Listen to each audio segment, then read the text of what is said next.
Good afternoon. Good afternoon. My name is Bernard Nickel, and as chair of the philosophy department here at Harvard, it's my great pleasure to welcome you to the second of this year's Whitehead lectures delivered by Professor Mirandra Fricker. Harvard Yard access is still restricted, so we will have to do the same thing that we did yesterday for the reception, which will take place immediately following the Q&A for this talk. There's a sign-up sheet if you don't have a Harvard ID. Please put down your name and the other information, and that will allow us to get you in through the gate at Seaver Hall. There will also be an opportunity to sign up if you don't have a chance to do it right now at the beginning during the break between the talk and the Q&A.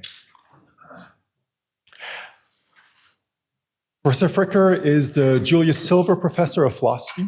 Prior to taking her post at NYU, she held faculty positions at CUNY, Sheffield, and Birkbeck, along with a host of fellowships and visiting professorships throughout the world.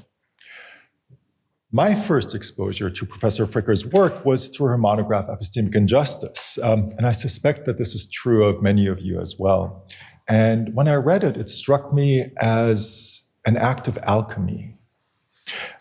One ingredient is a sense for a problem, a philosophical suspicion, just knowing that there's something there.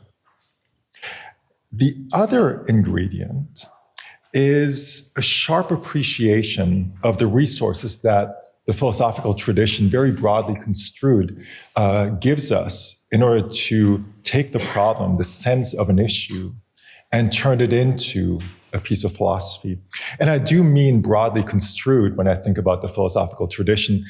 Just looking at the index to the book, as one does, under the letter K, I find in close proximity Daniel Kahneman, Immanuel Kant, and Evelyn Fox Keller. And this is, of course, representative of the other 25 letters as well. For me, the excitement of epistemic injustice was to see Professor Fricker transmute the original sense of the problem into theorizing that at one and the same time brought the issues into much sharper focus than the mere suspicion that there was a very close and inextricable relationship between the epistemic and the political. And at the same time, her work allowed me to grab hold of it, of these connections, and work with them in a way that would have been impossible without this, without the path-breaking work that she did. And looking at the literature that has been spawned by this monograph and her subsequent work, it is clear that my experience was the norm. Many different people, including for those of us who have sat on graduate admissions committees, we know that many undergraduates as well have cut their teeth on working with the resources that Professor Fricker provided us in order to come to a deeper understanding of the world that we live in. Since the publication of the book, there have been many ways in which the phenomena have been reconsidered and reconfigured and the theories rearticulated. But philosophy, more than any other discipline, I think, well, more than many disciplines, is a field that lives in texts. We care about the history of our field because that is what gives us at least the initial resources to advance our understanding. And epistemic injustice showed us the illuminating potential of addressing new problems with the resources of old sources. This work has carried Professor Fricker beyond the walls of the academy. In addition to her scholarly and teaching work, she has served as the moral philosophy advisor on the UK Spoliation Advisory Panel, and she has held that post since 2015. She was also a member of the legal panel invited to observe the processes of the Colombian Jurisdiction for Peace in 2023. And she has, of course, been in the public eye in numerous national and international interviews, podcasts, and broadcast appearances. In yesterday's lecture, Professor Fricker invited us to join her on an exploration of ideas about historical change of our ethical and worldly outlooks by triangulating the views of Bernard Williams via Wittgenstein and Descartes. Today, I'm looking forward to thinking along with her about Hume and Nietzsche as entry points into William's philosophy.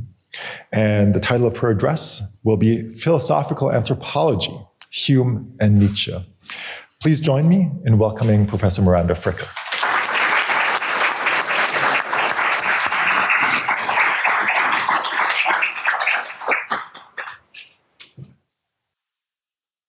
Got everything? Wonderful. Thank you so much, Bernard.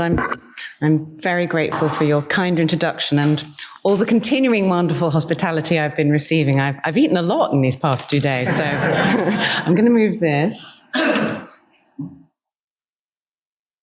So I hope everyone has their little handout with the quotations on, so you can follow those or not follow them as you find useful. Can everybody hear me okay if I'm like this? Wonderful. Okay, then.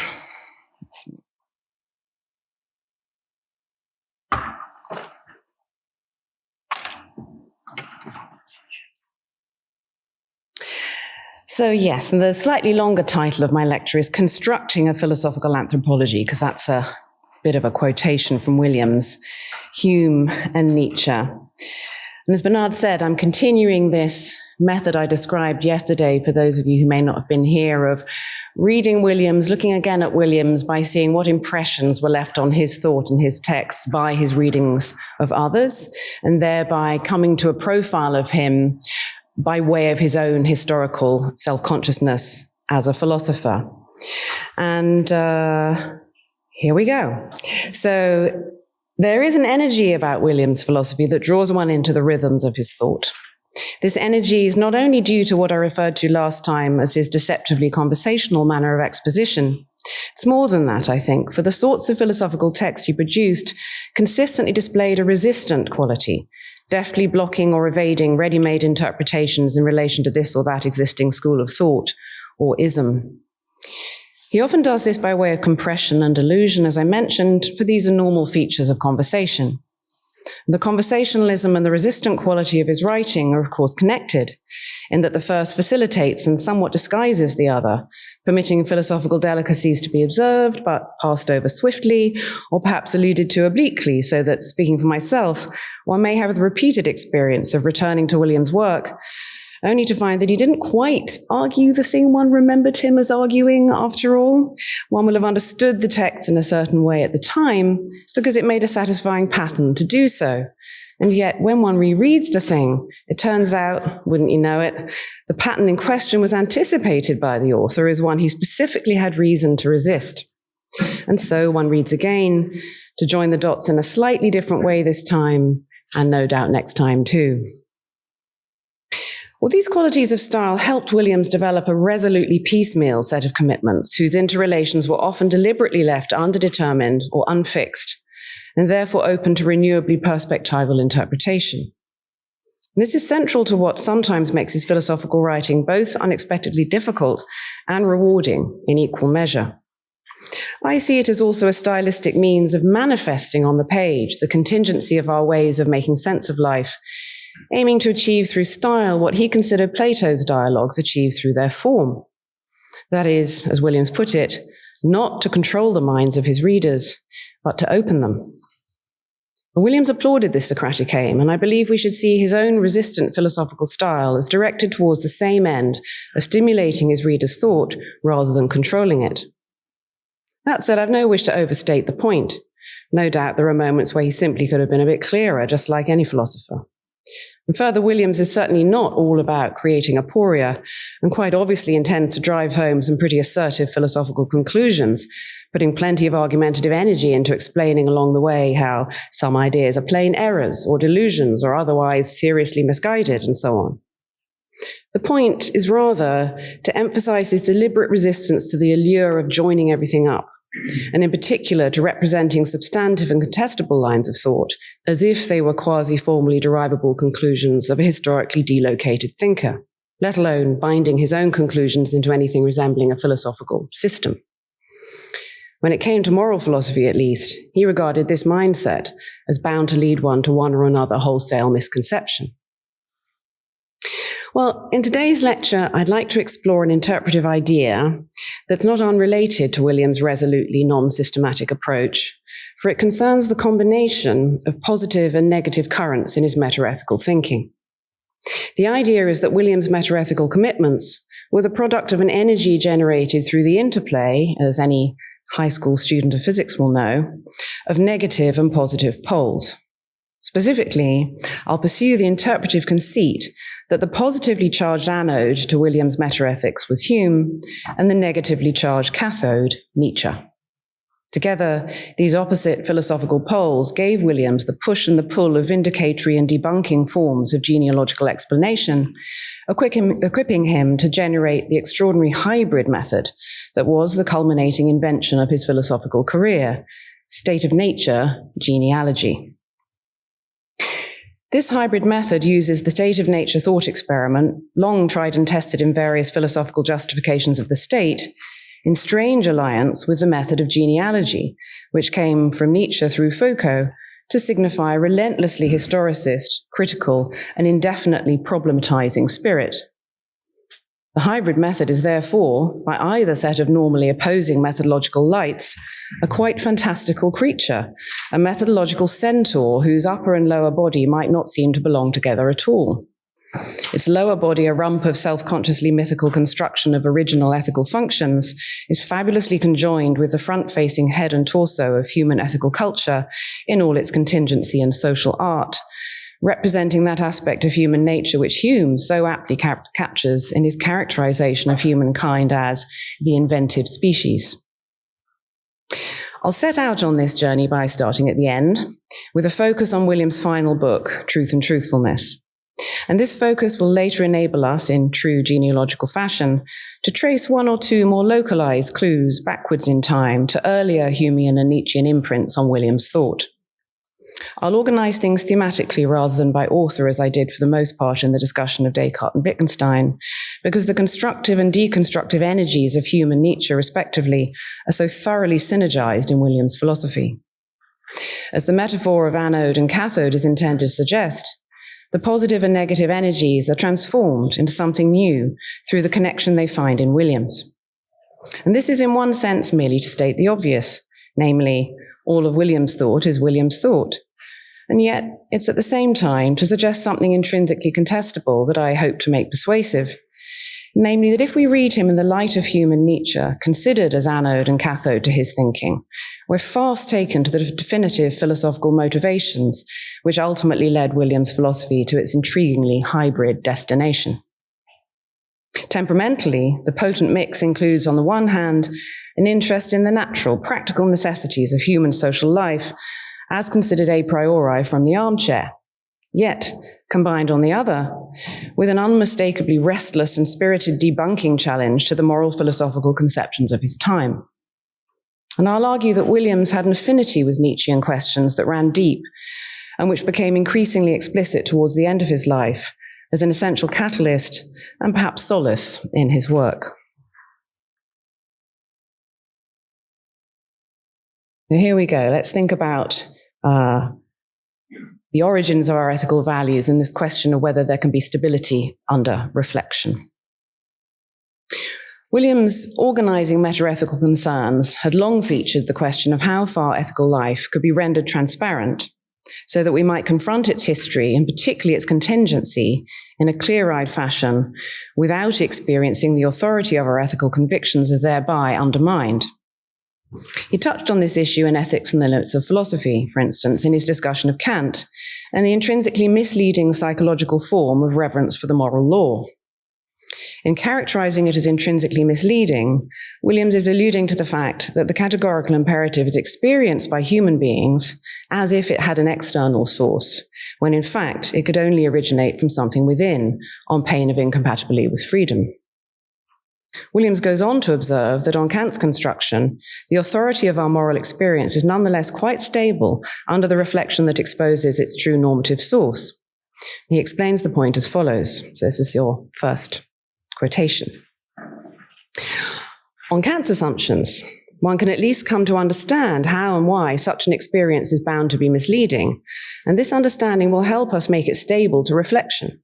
If Kant is right, I can come to understand what the sense of reverence for the law is and not lose my respect for it or for the moral law. Williams was on multiple counts no Kantian in his theoretical convictions. He embraced an internal interpretation of ethical reasons and a non-objectivist meta-ethics, on the grounds, roughly speaking, that no attempt to show reasons and value as any kind of external or objective had proved successful.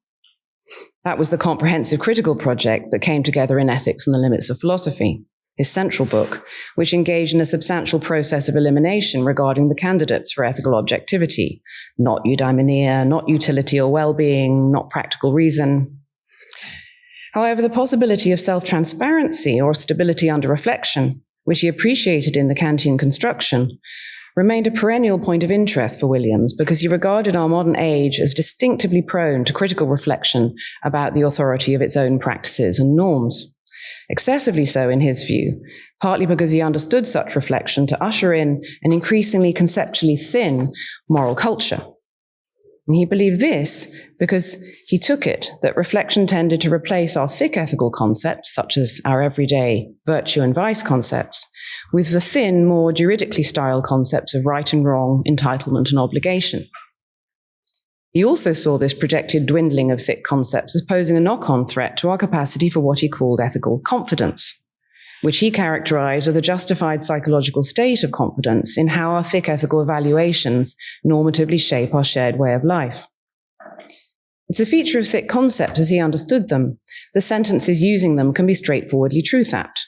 For instance, given we use and reflectively own the concepts of, say, selfish, generous, vain, it might be truly or falsely believed that a certain action or person was selfish or generous or vain.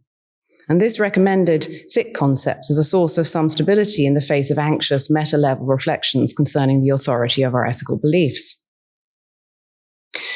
The worry about the detrimental effect of excessive reflection on our ability to live a confident ethical life is echoed in a point he much later attributes to Nietzsche. In his introduction to the gay science, Williams wrote, this is your second one, Nietzsche is nothing if not reflective. He represents reflection carried to the point at which he recognizes that reflection itself and the self-consciousness of modernity can weaken or destroy the power to live confidently. In this respect, as he also knew, he is in a battle with his own philosophy. Well, I'm rather tempted to suggest that this was also somewhat true of Williams, and no doubt self-consciously so, for it will not have escaped him that there is a tension between the endless reflection involved in doing philosophy and the fact, repeatedly emphasized in his work, that one must live, that living comes before reflection and is, as he put it in Ethics and the Limits, the only serious enterprise. For Williams, any moral philosophy that forgets this will be laboring under a dramatically misguided conception of how it relates to its own subject matter. And this was the significance of the quote from Goethe's Faust, which Williams cited on more than one occasion, noting one point that Wittgenstein does too, Im Anfang war die Tat, in the beginning was the deed. But Williams' concern with meta-level reflection was not only that there could be too much of it, or that it could encourage us to conceive of philosophy and life in the wrong order.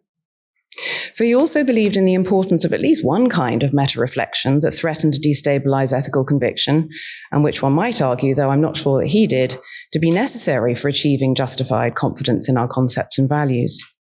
A relevant kind of meta-ethical reflection scrutinizes the origins of our values and will be drawn to this kind of question insofar as we're concerned not to live in a fantasized version of the ethical.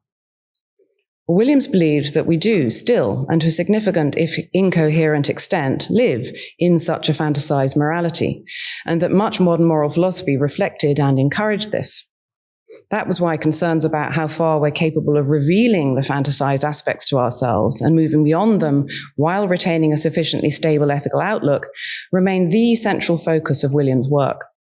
Indeed, I'd say if we don't appreciate this problematic, then most of what he was trying to say, whether about reasons or moral luck or moral theory or the morality system or our relationship to the ancient world, will be lost on us. It's why he remained fascinated to the last by the question how far modern ethical life, properly understood in metaphysically non-objectivist terms, could withstand a clear-eyed view of its own history and its own metaphysical status. And so we arrive at the fundamental philosophical motivation for the project of truth and truthfulness. Williams frames the book in precisely these terms when he says, quotation number 3, "Our ethical ideas are a complex deposit of many different traditions and social forces.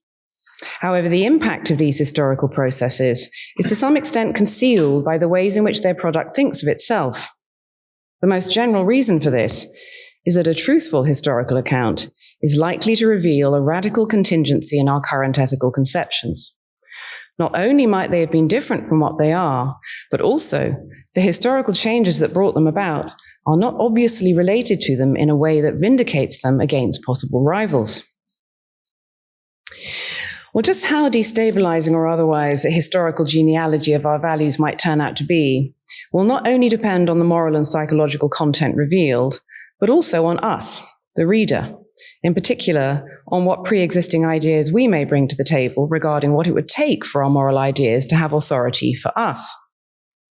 Having said that, my own suggestion in this lecture will be broadly that in Truth and Truthfulness, Williams achieved an explanatorily powerful naturalistic account that does, to a significant extent, offer us the level of stable reflective transparency he'd attributed to Kant's moral philosophy, that within a non-objectivist and naturalistic picture, we can indeed come to understand what the origins of our ethical commitments and values are without losing our respect for them. But Williams does not insist, for his main purpose is to pursue the question and elaborate what such an explanation might involve, at least for the value of truthfulness. In particular, there's no pretense that a satisfied response, an unanxious response to the account, would not depend on a certain predisposition towards non-reductionist naturalism in ethics. As regards the demands of transparency and stability, it's important that Williams does not presume that the sort of transparency in question requires full explicitness to us at all times. In the marvelously compressed postscript to Ethics and the Limits of Philosophy, where he seems to look both back and forward to all of his work at once, he says that he hopes that the hopes expressed in the book, quote, can be compressed into a belief in 3 things: in truth, in truthfulness, and in the meaning of an individual life.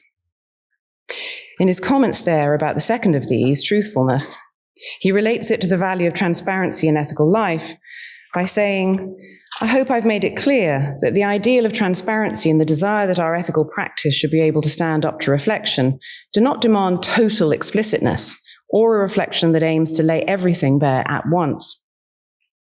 And this is because on Williams' picture of things, our ethical consciousness is large enough to permit some tensions between the different perspectives it affords, most notably that between the practical perspective of deliberation and the theoretical perspective of genealogical reflection. The crucial question is whether or how far these tensions necessarily display a tendency for the latter to undermine the former. And the project of Truth and Truthfulness, as I interpret it, is to show that they need not. There's a great deal in this book that's Humean in temper and substance. However, the motivating question is not a Humean one, decidedly not. Hume, the great skeptic with respect to so many hardwired associative habits of the human mind, induction, the self, the necessary connection between cause and effect, seems not to have found much immorality to exercise his skeptical sensibility on the page. The skepticism was largely off the page, of course, concerning prevalent religious and moral ideas.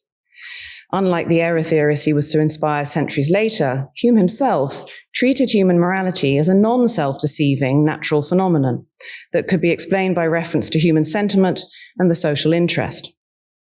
In adopting the quasi-scientific stance, he depicted moral virtue as deriving from a wealth of human sentiments, many natural and some artificial, all rendered appropriately disinterested through correction for the biases of physical and personal partiality. And this impartiality underwrote the idea that in moral response and judgment, as he famously put it, we fix on some steady and general points of view, and always in our thoughts place ourselves in them, whatever may be our present situation. Accordingly, Hume's ethical naturalism proceeded largely from purported observations about traits that human beings universally admire, or that human societies are bound to cultivate for basic reasons of cooperation and social utility. No, the essentially troubled, problematic, and philosophical motivation for Williams' Truth and Truthfulness that is, the presumed immense difficulty concerning the revelation of the origins of our values, is distinctively and explicitly Nietzschean. The polar opposite of Hume in this regard, Nietzsche takes something called morality to be shockingly other than what it presents itself to be. Nietzsche dares us to look beneath the surface to confront the truth about where our values come from and what they express about us. He mockingly dares us to be the Mr. Nosy daredevil who has enough pluck to hold the nose and brave the bad air to look down into the secret of how ideals are fabricated on this earth. This is the underground workshop in which miserable timidity and failure are repackaged as humility and virtue under the idea of moral superiority and the deferred gratification of eternal bliss. And Nietzsche dares us, and there's a sense in which Williams accepts the dare, but on rather different terms. Williams will not be finding the fakery that Mr. Nosy Daredevil finds. Why?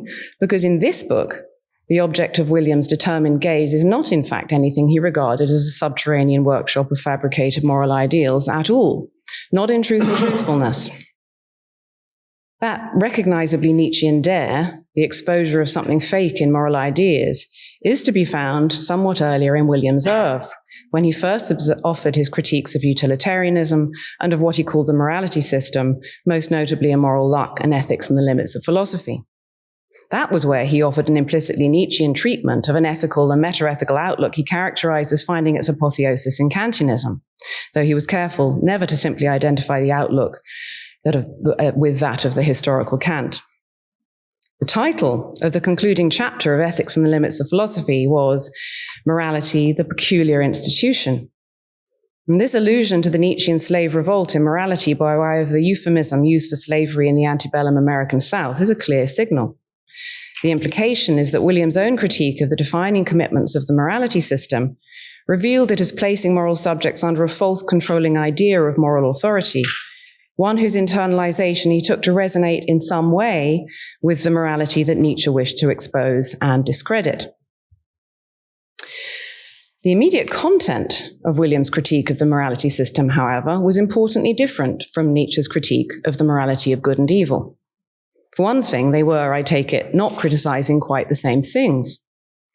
If the object of Nietzsche's critical genealogy was primarily the life-denying ascetic morality he attributed to Judean Christian religion, then it was first a cultural phenomenon and second a philosophical one. When Nietzsche says in the second essay of the genealogy, "This world has really never quite lost a certain odor of blood and torture, not even with old Kant, the categorical imperative smells of cruelty," he's drawing Kant's ideas into the purview of his wider moral cultural critique. With Williams, I would suggest the emphasis is the reverse. The primary focus of his criticisms was a philosophical composite, a construct of a set of recognizably Kantian moral ideas, closely historically connected to the religious influence that Nietzsche had in his sights, but certainly not confined to it. Williams' morality system was rather presented as a set of moral philosophical ideas, which he conceived as moreover an important part of most of his readers' everyday moral outlook, if incoherently so. It should be no surprise to find, then, that the content of Williams and Nietzsche's diagnoses are significantly different. Nietzsche's aim is to expose the historical subterfuge by which the punishing and self-punishing constructions of Judeo-Christian morality were invented, internalized, and glorified by way of the ascetic ideal. He presents us, for instance, with transitions from practical notions of indebtedness through self-punishing forms of bad conscience, and finally to the self-lacerating and ultimately irredeemable form of moral deficit that is guilty conscience.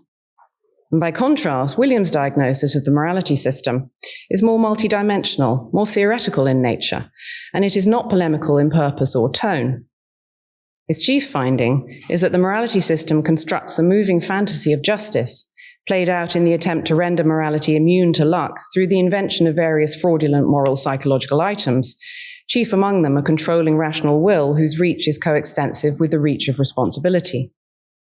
And this construction Williams found to be brilliant, but false, a purified, absolutist construction of the ethical, whose philosophical errors he regarded as only the most abstract expression of a deeply rooted and still powerful misconception of life. Regarding Williams' chapter title, then, Morality, the Peculiar Institution, what makes its oblique Nietzschean reference apt is not that the two thinkers were criticizing the same thing. They weren't. Nor that they make the same criticisms. They didn't. Rather, what makes it apt is a shared deconstructive purpose in relation to what they variously considered a falsifying construction of the ethical. What Williams' theoretical treatment most saliently shared with Nietzsche's polemical blast was the unmistakable debunking spirit of the attempt to expose a controlling moral fantasy.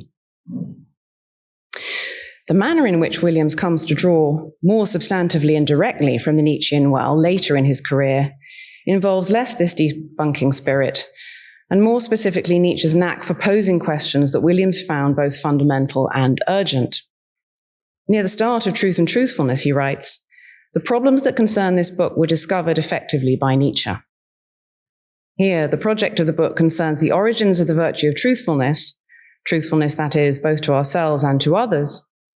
And Williams' whole conception of this question is not so much Nietzschean, but actually Nietzsche's. Williams quotes him, for instance, on the importance and sometimes terrifying difficulty of living up to an unconditional will to truth, asking in The Gay Science where the belief in an unconditional will to truth might come from. And Nietzsche writes that it must have originated in spite of the fact that the disutility and dangerousness of the will to truth, or truth at any price, is proved to it constantly. At any price. We understand this well enough once we have offered and slaughtered one faith after another on this altar. Consequently, will to truth does not mean I do not want to let myself be deceived, but there's no alternative. I will not deceive, not even myself. And with that, we stand on moral ground. Unquote. The credentials of the will to truth might seem implicated by Nietzsche's finding in the third essay of the Genealogy that it has the despised ascetic ideal at its base. However, as Williams reminds us, Nietzsche is keenly aware of this and affirms that the association with the ascetic ideal does not discredit the will to truth in itself. On the contrary, Nietzsche exclaims, "I have every respect for the ascetic ideal insofar as it is honest." The motivating philosophical question addressed in Truth and Truthfulness, then, is explicitly Nietzsche's. However, as we shall see, the first part of the answer that Williams gives to the question, the first phase of the genealogical story he actually tells, is substantially Humean. Set in the ahistorical and thoroughly imaginary setting of the state of nature, it is an explanatory, naturalistic story in precisely the sense of naturalism that Williams attributes to Hume in his paper Hume on Religion. There, Williams says, Hume did not regard religious belief as natural in his special sense of that term, that is, as something which human nature, by its very constitution, must embrace. As we shall see in Williams' genealogical story, through which he begins to answer the Nietzschean question of origins, he characterizes two proto-virtues of truthfulness, namely accuracy and sincerity, in such a way that they're represented as natural in precisely Hume's special sense. But let's take this cue, then, to move to the details of Williams' fabulously hybrid method, state of nature genealogy. In doing so, we shall see what happens to the Nietzschean question concerning the challenge of truthfulness when applied reflexively to the origins of the value of truthfulness itself, and when handled with explanatory rather than debunking purpose in the even-tempered, naturalistic manner reminiscent of Hume. It goes without saying that such a constructive project is a kind of genealogy that Nietzsche did not have in mind as a possible sister phenomenon, and which Foucault and other adherents of strictly historical and critical genealogy find misguided, ludicrous even, and in Nietzsche's scheme of things, typical of the English. Its upshot is not to expose and discredit, or even to problematize, but rather to vindicate. Such vindication has the power to bring stability under reflection, as Williams at one point explains this first stage of his hybrid method. He says this, and it's your sixth quotation. Another way of putting it is that in a genealogy, the value in question can be represented as arising from more primitive needs and desires, and that when we reflect on that story, we can find the value intelligible without at the same time losing our hold on it. Let's turn now more squarely to that Humean phase of the genealogy, the state of nature. Time to wiggle your toes in the in-flight moment.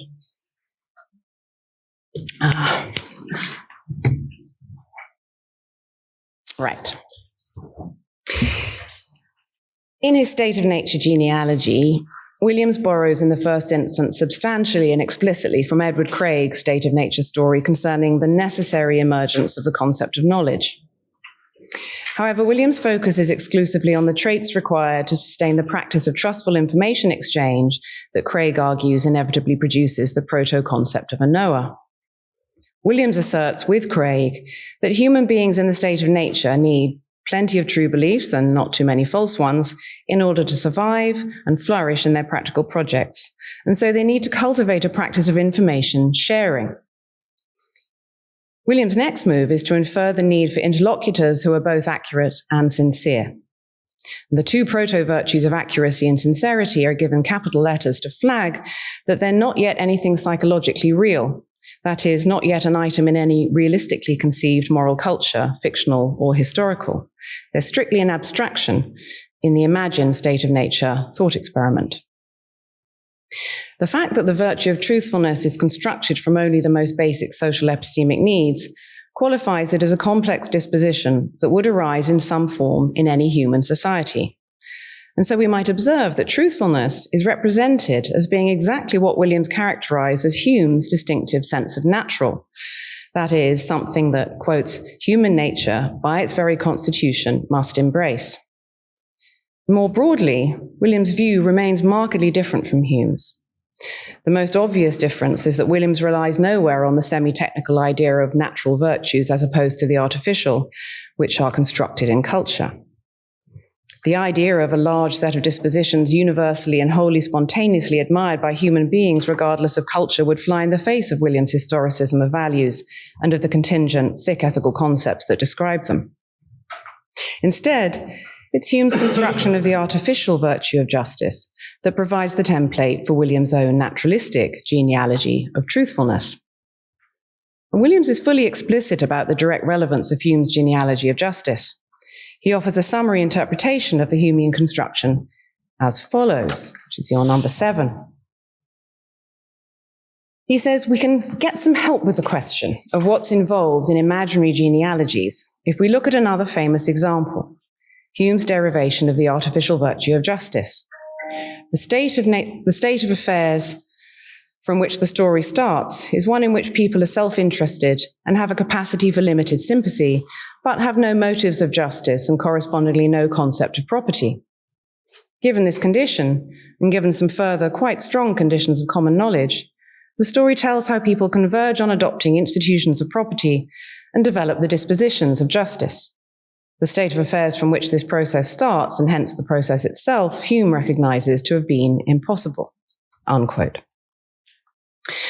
Well, precisely as in Hume's state of nature construction of justice, Williams' construction of truthfulness starts with people having an individual interest in acquiring sufficient truths for their own practical purposes. And this generates an enlarged interest in everyone's coming to have the dispositions to sustain a generalized, reliable practice of information sharing. This enlarged interest brings the inhabitants of Williams' state of nature to converge on a simple institution of truth-telling with its requisite dispositions of accuracy and sincerity, which combine to form the complex disposition of truthfulness. Well, we might wonder what to make of some of this terminology. Williams' project advertises itself as a form of naturalism, while using Humean template for a specifically artificial virtue as opposed to natural. But this is a merely terminological difference, and we shouldn't be confused by it. As we may remember, Hume himself allows that the artificial virtue of justice can be thought of as preeminently natural, for it's something humankind will necessarily invent given half a chance.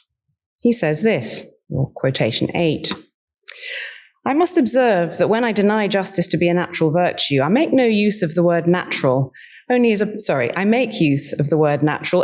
opposed to artificial. In another sense of the word, as no principle of the human mind is more natural than a sense of virtue, so no virtue is more natural than justice.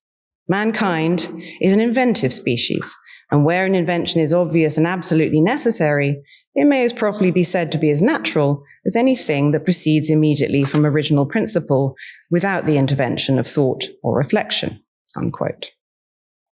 Thus, Hume takes the view that virtue concepts constructed in the state of nature as a matter of practical necessity, albeit by way of a certain inventiveness, are, in an entirely literal sense, natural. We naturally form certain social institutions that we recognize as beneficial to us, both individually and collectively. This much art is human nature, and in this sense, human beings are seen as naturally creatures of culture, which is, in William's view, another way of saying it is in our nature to cultivate an ethical life. Williams is in this matter entirely on the same page as Hume. They have a crucially similar conception of human nature, as in Hume's memorable phrase, the inventive species, or in William's terms, a species whose ethology includes culture. That's important. Are you awake? I hope you noticed that. I did it on purpose. Includes culture. In both Williams and Hume's state of nature constructions, there's a notional transition from valuing something instrumentally to valuing it for its own sake, or in Williams' terminology, to valuing it intrinsically. This question of exactly what's involved in this progress of sentiments is interpreted by Williams as follows. The distinctive idea of Hume's account is that when it becomes common knowledge that everyone would benefit from certain practices, those practices arise and they involve a new kind of reason for action, one that essentially refers to other people's having similar reasons for action. In a very restricted sense, what has emerged is a collective reason for action. And this is still a reason for an individual action, though it's possessed collectively and essentially so. Unquote. Well, this idea that Hume is effectively talking about the emergence of a collective reason for action is supported by some of Hume's formulations, where he casts the transition from instrumental to moral in terms of our sympathetic concern with other sentiments regarding our conduct. He says, for instance, of the moral norm of justice, this is your 10th quotation, the general rule reaches beyond these instances from which it arose, while at the same time we naturally sympathize with others in the sentiments they entertain of us. Thus, self-interest is the original motive to the establishment of justice, but a sympathy with public interest is the source of the moral approbation which attends that virtue. At any rate, in William's interpretation of Hume, the initially plain instrumental reason to respect other people's property acquires a new bootstrapped moral authority deriving from the public interest in its being generally treated as possessing just that sort of authority. And it is precisely this move that Williams makes in his own construction regarding truthfulness's transition from instrumental value to something we also value for its own sake. But the collective nature of the normative situation also naturally creates the possibility of free riding. It creates the possibility of an individual with a motive to lie or conceal, exploiting the trust generated by the general practice of truthfulness. This, bad in itself, also poses a threat of instability to the practice as a whole. And so the need arises for some further element in the practice that would stave off this possibility so far as possible. On William's account, this further element is a matter of bringing added social pressures, that's his phrase, social pressures to bear through the construction of truthfulness as an intrinsic value. And this process of adding weight to the value of truthfulness is conceived as involving nothing more than two things. Collectively needing to construct the value as intrinsic in order to stabilize the practice, and actually being able to do so as a matter of contingent moral social psychology. He puts the point like this, number 11. One important way of securing the dispositions of trustworthiness is that the parties come to think that trustworthy behavior, such as keeping one's word, has an intrinsic value, that it's a good thing, many other things being equal, to act as a trustworthy person does, just because that's the kind of action it is. Moreover, since it has to be common knowledge that the parties think in this way, the idea of this intrinsic value has to be shared, and it has to be understood as part of the culture that it's shared. Well, Hume, too, incorporates the role of social pressures, not in the same name. And like Williams, the suggestion is that this can help stabilize the sentiments, even while it can, of course, be overdone or done to manipulative or controlling purpose. In his discussion of how far the virtue of justice is grounded in the public interest, Hume emphasizes that while justice is indeed in the public interest, this cannot possibly be our motive to be just, for normal people just don't have such a remote and sublime quality of sentiment much of the time. He says, in quotation 12, experience sufficiently proves that men in the ordinary conduct of life look not so far as the public interest when they pay their creditors, perform their promises, and abstain from theft and robbery and injustice of every kind. That is a motive too remote and too sublime to affect the generality of mankind and operate with any force in actions so contrary to private interests that are frequently those of justice and common honesty." Unquote. And this is why, even though he once again emphasizes the naturalness of acting from the virtue of justice on many occasions, we do need a certain social psychological reinforcement to cover the rest. But he acknowledges too that the exertion of social pressure can sometimes be overdone.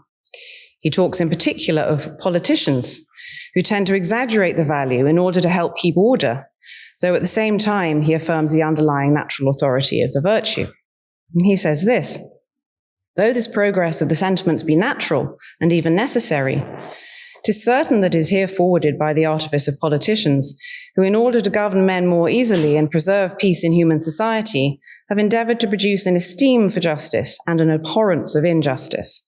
Any artifice of politicians may assist nature in producing of those sentiments, but it is impossible that it should be the sole cause of the distinction we make betwixt vice and virtue.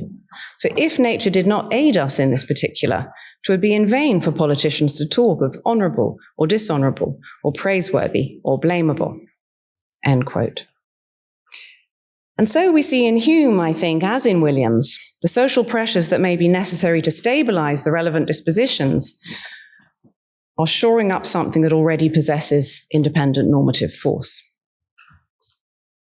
Earlier in this section, I argued that Williams shared with Hume a substantially common conception of human nature and the social psychological ingredients of ethical naturalism. And now we see, in addition, that Williams took a similar approach to Hume as regards the social mechanisms of motivational stabilization. Distinctively in Williams, however, there is always a significant role for the hermeneutics of suspicion, to recall his use of Ricoeur's phrase. And this remained important to him as part of what he sometimes called the critical theory test, which he regarded as an integral part of our ongoing immanent critique of our values. Importantly for Williams, however, our suspicion need not fall on the whole moral belief system at once, but might rather target specific cases of valuing, or perhaps specific concepts, whose particular history may give us cause for concern and alienate us from its authority. And we see this in progress, for instance, in his discussion in Ethics and the Limits of the manner in which reflection can sometimes press a given disfavored ethical concept out of service. The hermeneutics of suspicion that he had in mind need not, and had better not, alienate us from our entire repertoire of value all at once, but it remained a distinctively powerful and non-Humean feature of his view. This essential role in Williams for some degree of suspicious critical awareness in relation to our ethical values brings us to the second phase in his genealogy. For unlike Hume's, Williams' genealogy does not end in the state of nature, but merely begins there. The next phase, the Nietzschean phase, moves us into history, the real space of contingent ethical social construction and power. And so, next section, from the state of nature to history, from Hume to Nietzsche. Or perhaps it's from Hume to query, how much Nietzsche?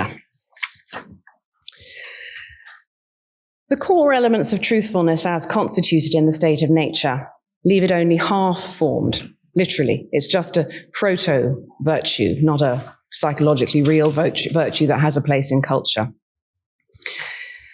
Its further constituting layers of content will be the contingent deposits of history. Here's Williams' explanation of this fact and of its implications for philosophy's need to involve itself in history. And it's our 14th quotation. General reflection can show that something has to support the disposition of sincerity, and that an agent should be able to make inner sense of the structure in which sincerity is embedded. But what particular range of values in a given cultural situation will perform this role is a matter of real history. And this history has been quite various and dense. In our own time, we find it particularly natural to think that deceiving people is an example of using or manipulating them, and that is what's wrong with it. But there have been other ways of looking at it. Sincerity has a history, and it is the deposit of this history that we encounter in thinking about the virtues of truth in our own life.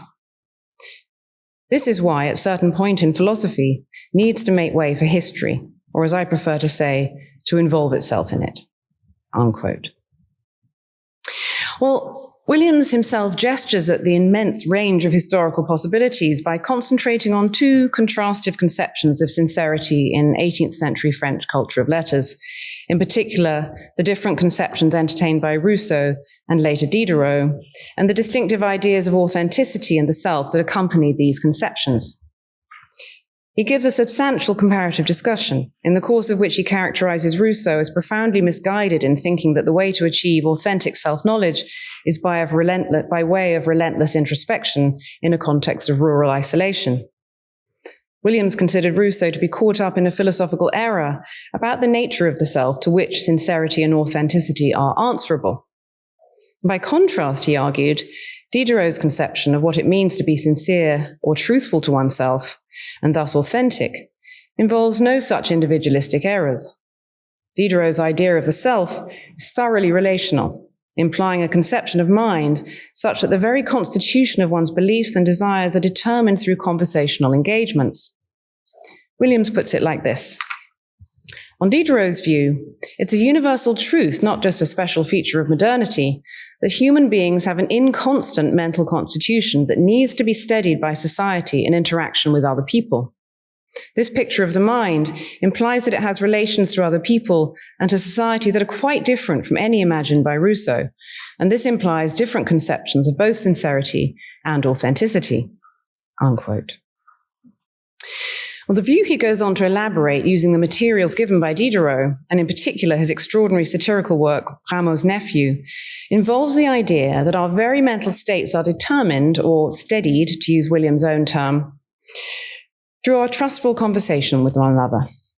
The extraordinary thing about the fictional Rameau's Nephew is that he exhibits almost no determinacy of mind, saying roughly whatever comes into his head as pleasing for the occasion.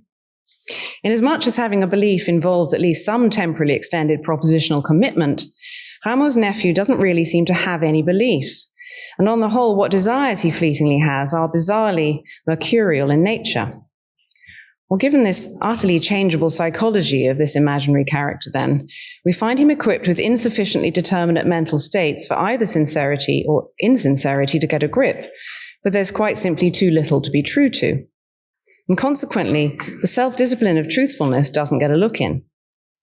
One lesson to draw here is that the value of truthfulness is not merely the benefit of reliable information exchange, but more fundamentally, the creation of determinate mentality. And our ongoing process of cognizing the world depends on it, so that through such everyday dialogical relations, we aim to answer questions for ourselves and for others about how the world is, or perhaps what's desirable, steadying our various formally indeterminate propositional states, or wishes, as Williams calls them, into attitudinally determinate beliefs and desires. On this picture, it's only through such trustful conversation and the self-discipline that it demands from us that we may come to think in a more or less disciplined manner, avoiding fantasy and the many positive and negative forms of the wish that can so easily influence our thinking. What then of the imprint of Nietzsche on the historical segment of Williams' explanatory story? Well, given that an attention to history hardly need be specifically Nietzschean in its concerns, we may reasonably ask, how Nietzschean is Williams' approach to historical genealogy? Brian Leiter has argued that it's not nearly as Nietzschean as is often represented, even by Williams himself, and that the oft-suggested affinity between Williams and Nietzsche is misleading. Leiter's conclusion is that Nietzsche's influence on Williams, though not illusory, is only superficial. Leiter points to various manifest differences in their philosophical views, for instance, the idea that action is generally the upshot of rational deliberation, or that the Homeric conception of the structure of responsible action bears some real similarities to our own. Both of these ideas, Leiter argues, are things Williams affirms and Nietzsche denies. And I wouldn't disagree with this. Naturally, there are many such differences between Nietzsche's and Williams's philosophical views, but this much is simply to be taken for granted, given Nietzsche's riotously polemical and provocative purpose. And as Leiter duly observes himself at the end of his paper, the differences of view are just as well, given Nietzsche's excesses. But we should not conclude from their differences of view, I think, that there is no strong philosophical affinity between the two thinkers. An affinity might be generated elsewhere. It might, for instance, consist in a like-mindedness in diagnosing the main problem to be addressed, or in identifying the most important question to press, or again, a harmony in overall conception of what one's trying to achieve.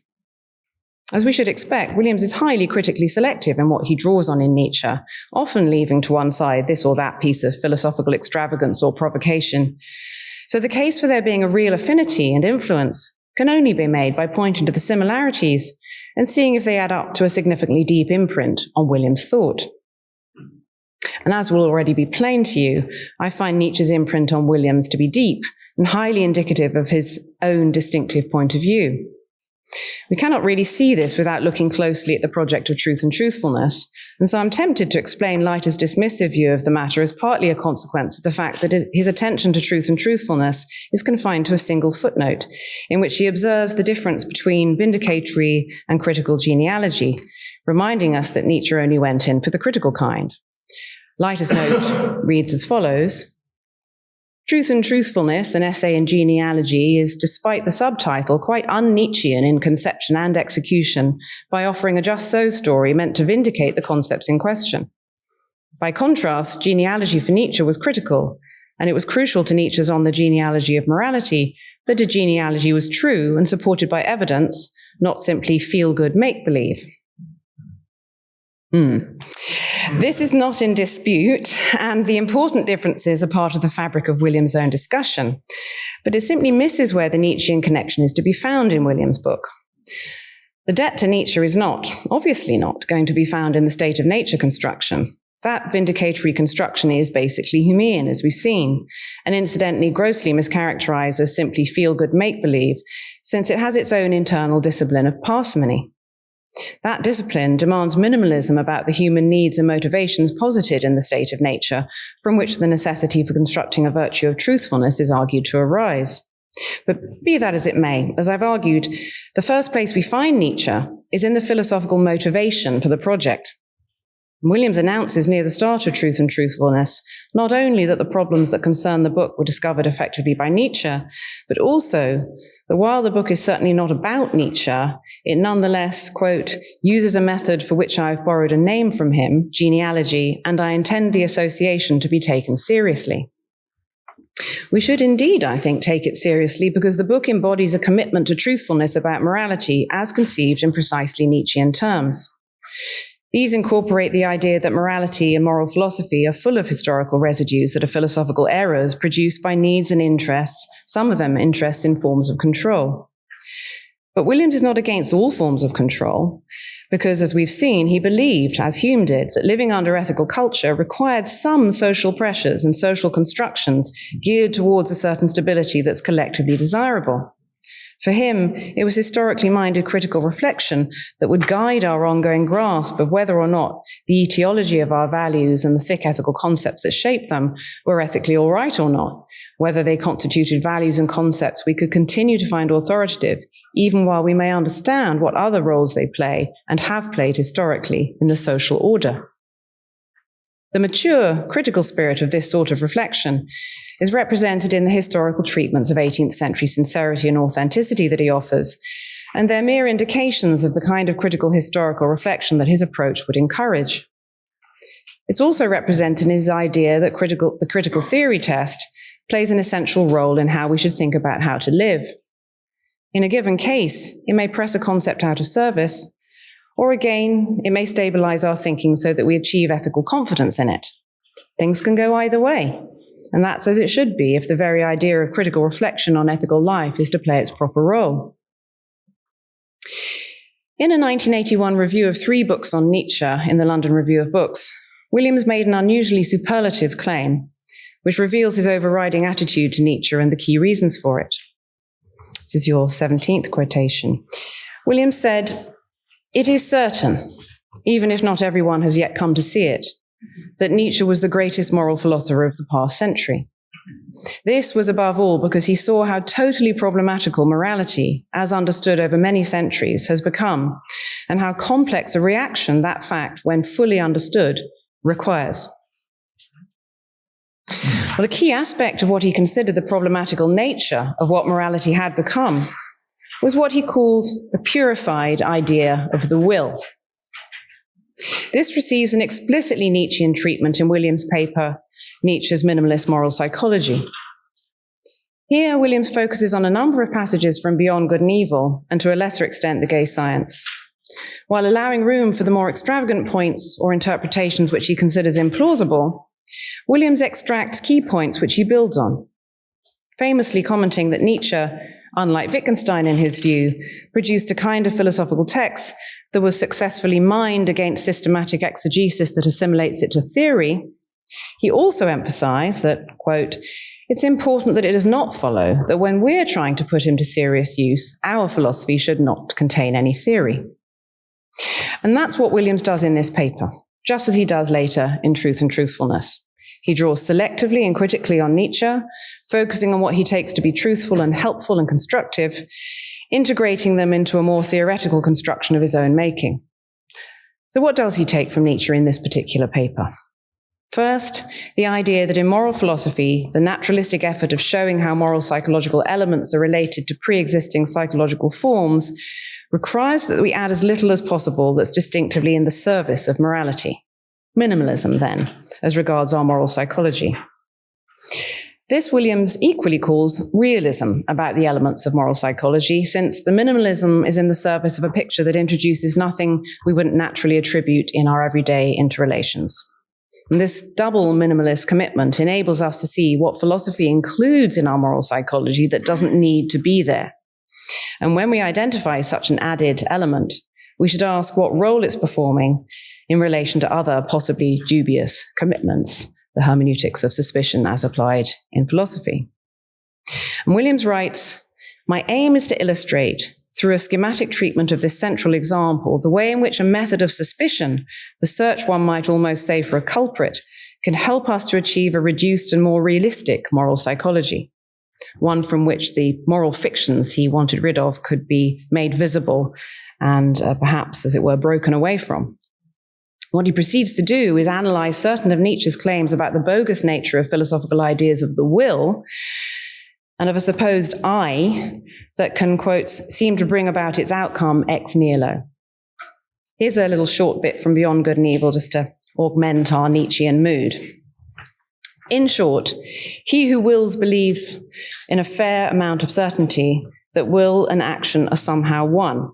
He ascribes the success, the carrying out of the willing, to the will itself, and thereby enjoys an increase of the sensation of power that accompanies all success. Williams will first home in on the idea that human action can seem to incorporate what we might call acts of will, a mini act performed by the self or I within the larger action performed by the person, so that there's a kind of double counting going on. And then, quote, "The second helpful thought to be recovered from Nietzsche is that such a peculiar account must have a purpose, and that the purpose is a moral one." Well, what then is this moral purpose? Williams argues that it relates to a particular conception of blame that's needed within the morality system in his view, one which he consistently worked to expose and criticize as an integral part of a misguided historical formation of the ethical. He argues the fiction of the I that causes the action provides the idea of a subject of an action that is in complete control, and so can be held blameworthy for bad action in a purified manner. We can see in what respects is purified, he argues, if we consider that our more everyday practices of responsibility and ideas of compensation for bad action need involve no such ideas of control or the I. If, for example, one person wrongs another, causing them loss of some kind, they can be held responsible for it and indeed required to offer appropriate compensation, even if they hadn't intended to cause the harm. And there was luck involved in doing so. But the purified form of these ideas demands full control, perhaps under the idea of fairness, he speculates. And this is what prompts the need to invent the I that causes the action all on its own in separation from the rest of the causal nexus that's infected by luck. He sums it up by saying, "The needs, demands, and invitations of the morality system are enough to explain the peculiar psychology of the will," unquote, and also the distinctive conception of blame to which the system gives rise. Well, here Williams gives a little mini genealogy of purified blame, describing it as bearing a close enough relation to Nietzsche's genealogy, perhaps to be a version of it. It goes like this. One person acts in a manner that brings about a loss to another, and they cannot be brought by the victim to acknowledge or recognize that loss, so the victim is confronted with, quotes, a peculiarly vivid demonstration of their powerlessness. And he continues, these circumstances can give rise in the victim, or in someone else on behalf of the victim, to a very special fantasy of retrospective prevention. As victim, I have a fantasy of inserting into the agent an acknowledgement of me, to take the place of exactly the act that harmed me. I want to think that he might have acknowledged me, that he might have been prevented from harming me. And the idea has to be that I now might change the agent from one who didn't acknowledge me to one who did. This fantasy, magical change, doesn't involve actually changing anything, and it therefore has nothing to do with what, if anything, might have actually changed things. Unquote. So the element of the morality system's characteristic response, in Williams' view, blame, is not quite a normal everyday blame, not a Strawsonian resentful reactive attitude, but rather a fantasized version of blame, of purified luck, and of any real causal connectivity in moral relations.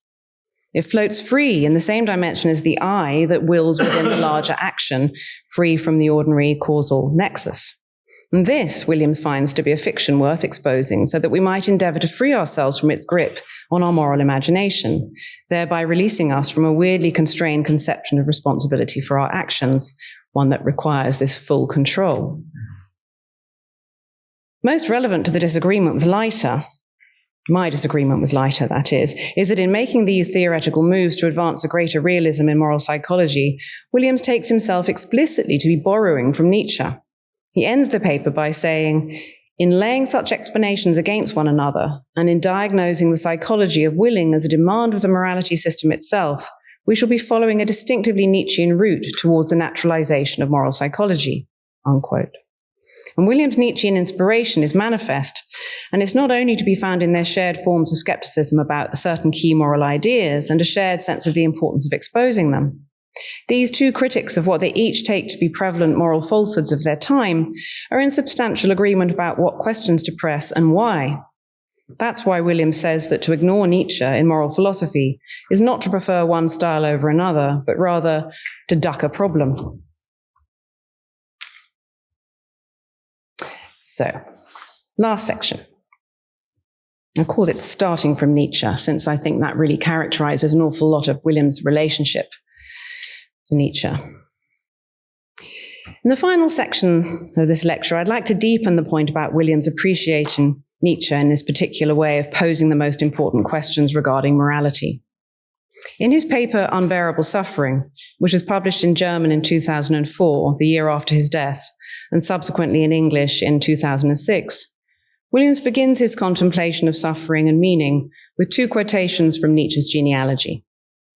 One reads as follows: "The meaningless of suffering, not the suffering, was the curse which has so far blanketed mankind." Unquote. Noting that this theme itself has a long philosophical history, Williams introduces his own discussion of it by saying, "I shall not try to sketch any of that history or to place the idea in the context of Nietzsche's own thought, but as with many other questions, I do want to start from Nietzsche. I find the leading edge of these problems in his understanding of what they were, and also in his foresight of what they would come to be, and to some extent, of what they would cease to be." Williams' train of thought takes us through a rejection of the idea that suffering might be alleviated in the manner of mere analgesic, and instead adopts the stance that resources for making sense of the suffering may not be able to lessen the pain exactly, and yet they may nonetheless make it more bearable. Life projects, the sometimes adventurous and romantic, sometimes quotidian, meaningful activities and projects that give an individual reason to get out of bed in the morning, are considered as perhaps able to play this role. In this connection, and poignantly so at this stage in his life, Williams returned to early yet ever-present themes in his thought to explore the idea of suffering in relation to the life projects of the fictional Gauguin and Anna Karenina of his 1976 paper Moral Luck. Each character does something ethically grievous in order to pursue something they find borderline existentially necessary, painting for Gauguin, a life with Vronsky for Anna. It's essential to William's discussion that they're not excused from the moral obligations they relegate from practical priority in favor of their respective projects. But the thought is, we may find them to be retrospectively justified in some degree, depending on how things turn out. If so, then William suggested this would show two things that are seriously disruptive to what he would, almost a decade later, call the morality system. Namely, that practical justification could be retrospective and that it could depend on luck, on how things turn out. I wonder if we might regard each character, Gauguin and Anna, as effectively following a dictum from D.H. Lawrence that Williams quotes in his first book, Morality, An Introduction to Ethics, and which he described in an interview with the Guardian newspaper 50 years later as making a huge impression on him as a young man. Find your deepest impulse and follow that. The dictum seems to me to express a romantic spirit that infuses Williams' philosophy quite generally and enters specifically in the discussions of Gauguin and Anna, but perhaps also more generally in his many affirmations of the thought, most memorably expressed in Ethics and the Limits of Philosophy, that the only serious enterprise is living. Gauguin has some significant luck. He does become a very great painter, and for many of us, this retrospectively affects the degree to which we may regard him as justified in prioritizing existential self-assertion over fundamental duties and care of his family. And it's an important feature, by the way, of Williams' view that he doesn't take this to show that Gauguin's family ought to not blame him anymore. He thinks there's room for these multiple and often inconsistent perspectives within our collective responses to our actions.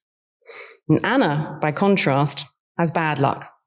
Moreover, she doesn't simply have the bad luck of, say, developing a serious pollen allergy so that she can't, after all, stick the rural life that she and Vronsky had dreamed of. Such a practical spanner in the works would be external to her project, and so would, in Williams' terms, negate it, but not vitiate it. The bad luck that Anna actually incurs is, alas, of a kind that exposes her project as internally and essentially flawed, so that it's not so much negated as refuted. And in this paper, Unbearable Suffering, which he wrote so late in his life, Williams revisits these two characters from so much earlier in his work, drawing on them again, but now in relation to questions of suffering, and the question whether and how it might be alleviated by the meaningfulness afforded by one's projects. In particular, he asks what difference it makes that a person might find that the project that helps them make sense of their suffering is negated or, alternatively, refuted. And along the way, he asks what sorts of suffering, negation, and refutation themselves may cause. He considers that at first glance, one might imagine that the more meaningful one's project, the worse it is that it should be short-circuited in some way by luck. But then he reflects that this is not really so, and that non-flawed projects can sustain one through suffering, even through the suffering caused specifically by the negation of the project itself. He says, a person whose project is merely negated, for whom it disappears through an external contingency, may sustain an image of how things might have been otherwise, and with that perhaps the idea that his life to this point, and at least some sense it having been directed to this purpose. Williams conceives this suggestion by way of engagement with Nietzsche. In this case, he comes to it in inverted fashion. Specifically, as he puts it, Nietzsche's thought the other way round. Imagining someone who suffers for such reasons and bears it, we can ask what new sense it is that his life is now finding for itself. Here, as elsewhere, then, we learn that Williams' thought is catalyzed by Nietzsche's. Not because he had the same opinions as Nietzsche, but rather for the deeper reason that he found Nietzsche's perspective on the matter to be the most compelling. And this is what we found again and again in this lecture to be the manner of the affinity between the two. A strong affinity, I think. For a philosopher's sense of which questions the most deep and most pressing is fundamental to one's whole philosophical outlook and understanding. And so within Williams' own thought, it's the negatively charged Nietzschean cathode that first attracts the Humean positive charge and generates something new. And I see this bipolar energy as running through Williams' whole oeuvre in some measure, but it makes itself most felt in the writings I've focused on today, most particularly in his final book, Truth and Truthfulness, and especially if read in conjunction with the other pieces on Nietzsche, which reinforce so many of the themes. The abiding and essential interconnection of Humean and Nietzschean currents in Williams' philosophy is captured in the following prescient quotation from Truth and Truthfulness, with which I shall end. and in which we hear Williams give expression to both energies, a reassuring robustness about what's bound to keep going so long as there are people living together and sharing a language, yet mixed with a sobering candor about how utterly our relationship to the truth can become corrupted if we opt for the mere analgesics of false ideas concerning the sources of value and meaning in human life. The hope can no longer be that the truth, enough truth, the whole truth, will itself set us free, but is a lot more than the hope merely that the virtues of truth will keep going. In some form or other, they're bound to keep going as long as human beings communicate. The hope is that they'll keep going in something like the more courageous, intransigent, and socially effective forms that they've acquired over their history. That some institutions can exist that will both support and express them. That the ways in which future people will come to make sense of things will enable them to see the truth and not be broken by it. Thank you.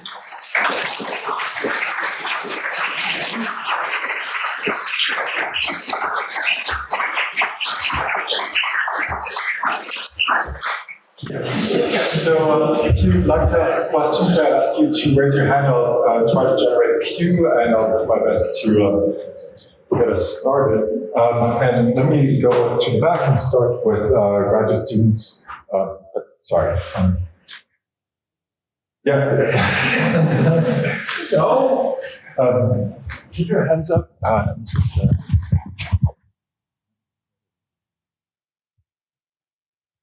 Thanks so much.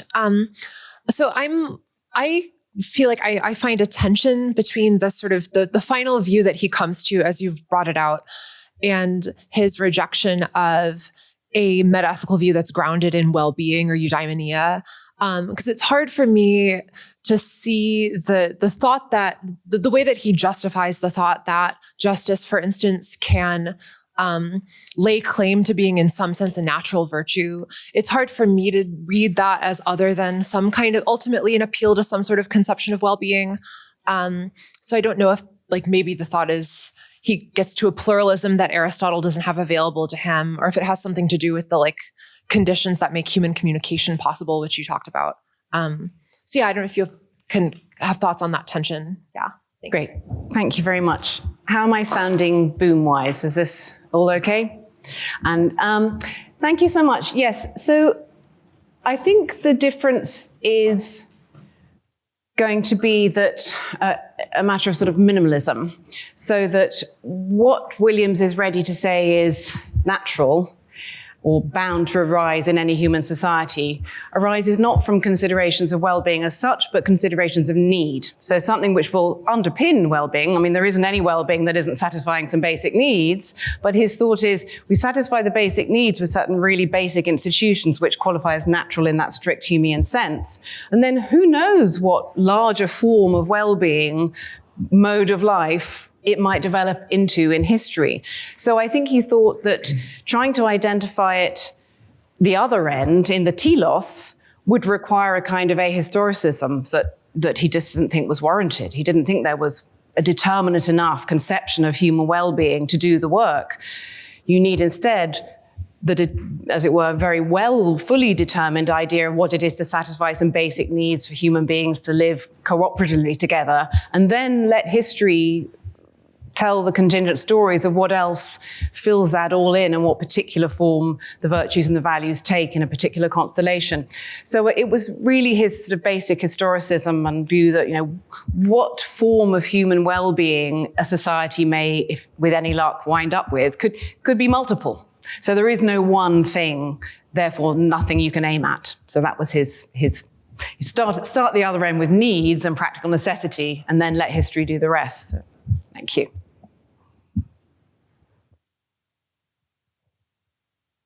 Hi, thank you for the lecture.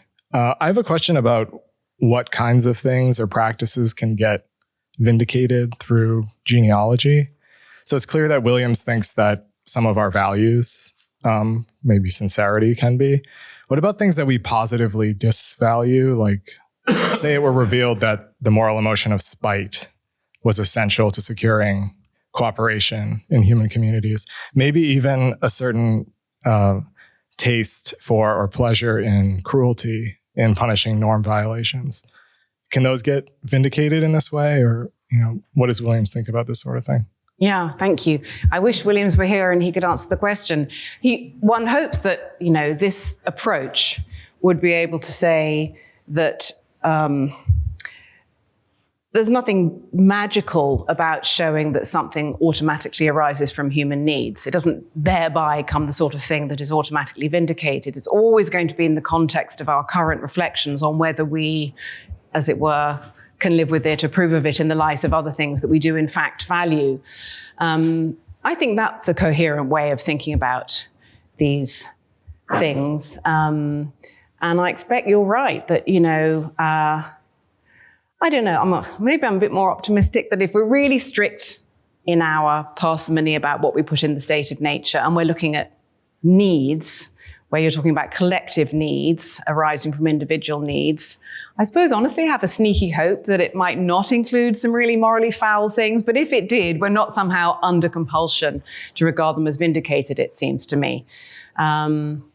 Needs is an interesting term in that way. It does sort of suggest that satisfaction of needs, if they're collective needs, is going to be all right. If we just stuck with individual needs, then we're stuck with the perhaps morally poisonous individuals we might happen to be. So, I need to be cruel. But I think if it's looking at collective needs to enable a society to sort of get on, then with any luck, it will look okay. But I don't think we are somehow tied to regard the vindication as automatic. So I think with all these things, and certainly Williams is like this, all our ethical thinking is always highly substantive. And he's always saying things like, if we see what would naturally arise, what we need for other good things to come, you're already infusing it with the idea that there are certain practical projects of cooperation which are kind of good. So yes, we're ready to consider them needs. It's all super substantive already. There's no pretense of achieving a minimalism which isn't already involving of a certain ethical outlook, I think. So, I think that's the sort of thing he would want to say. Yeah.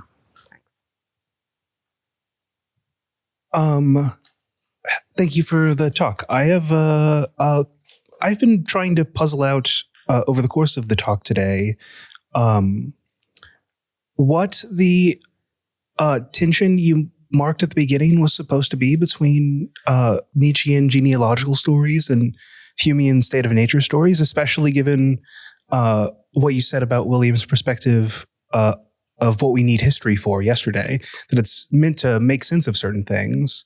And so even if we grant that, the state of nature stories are not describing real circumstances, the elements that those stories are meant to make sense of, I would have thought are still like perfectly real and natural elements of human psychology, say. Thanks. Well, in a way, they're meant to be not yet quite real. So this is what's captured in the notion of philosophical anthropology, or he sometimes talks about a priori anthropology. The state of nature isn't just a fiction. It's actually an abstraction. And so you've got, a scenario of needs, somewhat abstracted away from all the other needs that might be going on, so that we can focus on them and see what dispositions would arise given those needs. So it's not just that those people never existed and those psychological states didn't in fact happen, and that's not how we got here. They couldn't have. They're not whole human beings we're talking about yet. So that's part of an answer of just what the difference is, but they are. Maybe part of your thought is that they seem to be sort of up to the same thing. Well, they are. They're both that abstract construction, and then what happens after in the historical stories is, as it turns out, all part of a continuum which can, in Williams' view, vindicate in the sense of not show that it sort of all had to go that way or that it's the only way it could develop, but our way of life is okay. If we find it okay in the light of where our origins, what the origins were, then both in terms of the historical story and the kind of basic elements that would have to have developed for us, given human nature, then it looks like there's a kind of stabilization. We can live with our values, and therefore we don't become alienated from them when we see where they came from. So there is an alignment of purpose, but they're very different sorts of thing. And so it's worth emphasizing the differences. I mean, partly state of nature is an abstraction and, as it were, radically non-historical, whereas Nietzsche, I mean, Leiter reads Nietzsche as giving very much a historical story. One might think, it doesn't look, it's kind of pretty mythic too. I mean, he's aware of this. People read it in different ways. I'm no Nietzsche expert, but he doesn't seem like someone who's that concerned with historical facts to me. So that too is a fiction. So there's that difference, and then there's the vindicatory. And when we get to Nietzschean historical genealogy, which is so different from the real history that Williams gives us, Nietzsche's purpose is strictly debunking, whereas Williams's purpose continues to be vindicatory. Look at sincerity and authenticity and how they played out in this or that aspect. He just takes this one example of, let's show the contingency of how sincerity can be kind of conceived of and lived out in a constellation of values in 18th century France. He mentions first that for us, maybe we think of it as essentially manipulative to be less than truthful. Well, maybe it was thought rather differently in 18th century in France, somehow conceived in a different way. He just begins to start doing something that's real history. Again, it's not a historian's history. It's very much history of ideas. And Williams' focus is all like, what he knew. He could do a bit of the history of ideas. Foucault did some other kind of history, like actually looking at the power structures and explain why things happen in a problematizing fashion.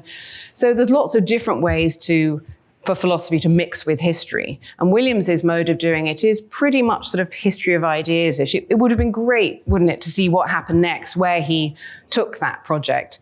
So those are some of the differences. We've got an abstraction versus a real historical story. And then the comparison with Nietzsche is that we've got Williams vindicating with both kinds of story, Nietzsche debunking with a historical, quasi-mythic historical story. But I think what you're picking up on is that there's a sort of continuity within Williams of what he's doing with the state of nature abstraction and what he's doing with the real bit of history that he gives us. And you're absolutely right. The continuity is, it turns out it all seems to be open question, the sort of thing we can live with. Those of us of a fairly naturalistic disposition may find, so wherever you are, if you're living with a bunch of humans together, you're going to need to have a practice that, as it were, constructs values of truthful, a kind of virtue of truthfulness out of the basic ingredients of accuracy and sincerity. I can't imagine a functional human society that didn't have some version of that. But then the fact that we've got the version we've got, whatever it is, well, that's going to be contingent. I can live with that. I feel pretty encouraged about that.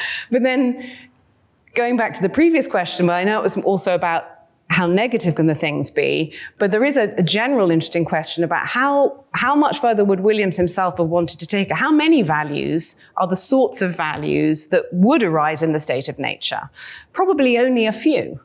Maybe they'll be very close to, anthropological taboos and basic modes of cooperation and things like that. But he did write about, I forget the title of the paper now, but it's basically about basic notion of freedom then getting constructed into modern ideas of political liberty. So I think he thought freedom was another concept that could receive a really useful and stabilizing treatment, looking at how some version of it would evolve in the state of nature, and then we'll see that our particular conception of it is highly culturally contingent. So maybe there would have been a few others, but I suspect not that many virtues or values would be found in the state of nature. And indeed, we might be a bit suspicious if we start thinking, hey, I got a state of nature story about all my favorite values. It begin to look like there wasn't really the minimalism and parsimony going on that was going to discipline this project. It would just be like, pick your favorite values. I know, let's find them in the state of nature. That's always been the problem with state of nature stories. So they only are convincing if they are disciplined and minimalist. So they really say, no, look, basic things any human society will need. That's what we're looking at. How many values are going to arise there? Maybe they're going to be, not countable on the fingers of one hand. That's fine. All the rest is going to be contingent in Williams' view. I actually have a question on the same topic, so I thought I'll just follow up. And I was really struck by quotation 14.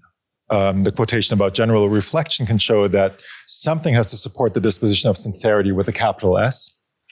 And then there are various moves, and then it ends by saying, this is why at a certain point philosophy needs to make way for history, or as preferred to say, has to involve itself in it. And I wanted to ask you to expand, or if you could help me see why that conclusion follows, why it is that history needs to involve itself, why philosophy needs to involve itself in history. And just to give a bit of context of where I'm coming from, if I find that my practice is highly contingent, and I'm still worried about whether that practice should have some authority over me, whether I should abide by it, I might think, well, I've gotten to a certain practice. Lots of other people who weren't worse placed than me, not obviously, got to a very different practice. And so that gives me a sense of worry or skepticism or lack of confidence. Now, one kind of response I can imagine is to say, yes, there are lots of different practices, but all these practices have something in common. They are ways of manifesting sincerity with a capital S. And if I can see that there is the uniformity that underlies the diversity, then I get my confidence back. I would have thought, now I'm done. But then we go on and we have to say, no, actually it's super important that we look at the specific manifestations of sincerity with a small s. So sincerity in our setting, sincerity in whatever, 18th century France, what have you.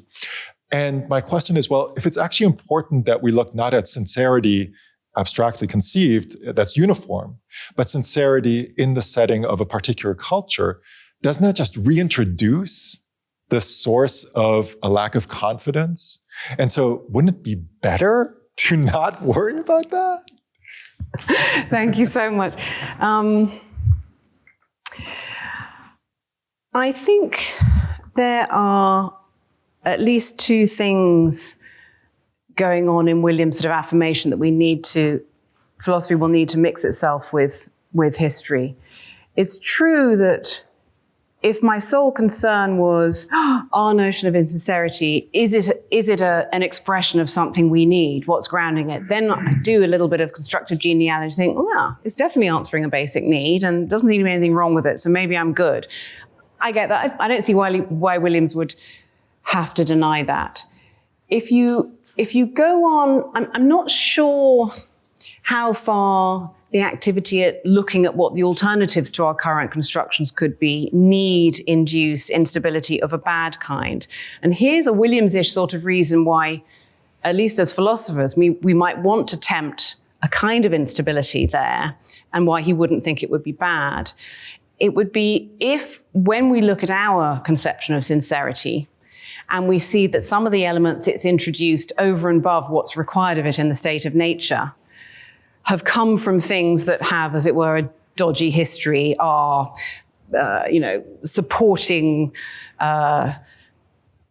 unequal power relations in some way, or part of an ideology that we otherwise have reason to dislike, then we should start to feel an instability of our particular form of sincerity. Why do we think of sincerity like that? So supposing we were still at a time where we had a notion of sincerity that was deeply bound up with codes of gentlemanly honor, let's say, and we start thinking, why we still seem to use some of these words around this. We're still using ideas of honor, and I'm really uncomfortable with this old school aristocratic kind of ring that this concept has for us. That would be a good kind of destabilization, I think. And that's part of our ordinary critical thinking. That's part of sort of the critical theory test role, or the hermeneutics of suspicion that I think, and I think Williams thought should be part of our ordinary sort of immanent critique. So some destabilization is desirable. And I think that, funnily enough, I think maybe my own view of what ethical confidence requires is a bit more demanding than some of the things Williams said. I mean, because Williams was often emphasizing, we should aim more for ethical confidence rather than, say, just ethical knowledge or all kinds of sort of hyper-reflection, because we've got to chill out and be a bit more like the Greeks. With this whole modern disease for hyper-reflection on everything is going to kind of undermine our ethical life and thin it out, and all the colorful concepts will be destroyed.